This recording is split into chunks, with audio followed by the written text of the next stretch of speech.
আজ ভবানী ভবনে হাজিরা দেবেন না অভিষেক বন্দ্যোপাধ্যায়। ইতিমধ্যেই ভবানী ভবনে অভিষেক বন্দ্যোপাধ্যায়ের আইনজীবী তিনি জানিয়ে এসেছেন যে অভিষেক বন্দ্যোপাধ্যায় অসুস্থ, সেই কারণেই আজ হাজিরা দিতে পারবেন না অভিষেক বন্দ্যোপাধ্যায়।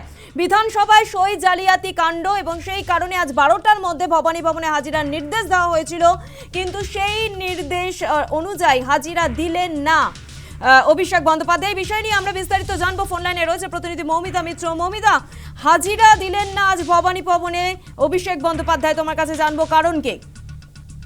দেখো, যেটা এখনো অব্দি আমরা জানতে পেরেছি যে অভিষেক বন্দ্যোপাধ্যায় তিনি ইতিমধ্যে সিআইডি কে চিঠি দিয়ে জানিয়েছেন যে তিনি অসুস্থতার কারণে, শারীরিক অসুস্থতার কারণে আজকে হাজিরা দিতে পারছেন না, এবং সেই বিষয়টা ইতিমধ্যেই সিআইডি দপ্তরে জানানো হয়েছে এবং পরবর্তীতে সিআইডির তরফ থেকে বিকল্প ডেট তার কাছে চাওয়া হয়েছে যে পরিবর্তিত কোন তারিখে তিনি হাজিরা দিতে পারবেন। এবং আমরা দেখেছি যে বিধানসভায় সই জালিয়াতির যে তদন্ত ইতিমধ্যে সিআইডি করছে, 5 সদস্যের এসআইটি গঠন করা হয়েছে, সেই মামলাতেই অভিষেক বন্দ্যোপাধ্যায়কে আজকে দুপুর 12টায় হাজিরা দিতে বলা হয়েছে। তবুও যেটা সিআইডি সূত্রে খবর, ইতিমধ্যে অভিষেক বন্দ্যোপাধ্যায় তিনি চিঠি দিয়ে জানিয়েছেন যে শারীরিক অসুস্থতার কারণে তিনি আজকে হাজিরা দিতে পারছেন না, এবং সেক্ষেত্রে সিআইডির তরফ থেকে বিকল্প তারিখ, বিকল্প দিন অভিষেক বন্দ্যোপাধ্যায়ের কাছ থেকে জানতে চাওয়া হয়েছে। সেই দিন অভিষেক বন্দ্যোপাধ্যায় হাজিরার মুখোমুখি হবেন বা জিজ্ঞাসাবাদের মুখোমুখি হবেন। তবে আজকে মূলত শারীরিক অসুস্থতার কারণেই হাজিরা দিলেন না অভিষেক বন্দ্যোপাধ্যায়।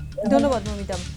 শারীরিক অসুস্থতার কারণে আজ ভবানী ভবনে হাজিরা দিলেন না অভিষেক বন্দ্যোপাধ্যায়। ইতিমধ্যেই ভবানী ভবনে অভিষেক বন্দ্যোপাধ্যায়ের আইনজীবী তিনি যেটা জানিয়ে এসেছেন যে তিনি শারীরিকভাবে অসুস্থ এবং সেই কারণেই আজ ভবানী ভবন যাচ্ছেন না অভিষেক বন্দ্যোপাধ্যায়।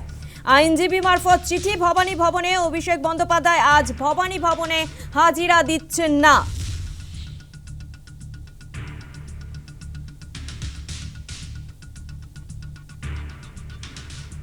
সিআইডি তলেও পেরালেন অভিষেক বন্দ্যোপাধ্যায়, অসুস্থ থাকায় ভবানী ভবন যাচ্ছেন না অভিষেক।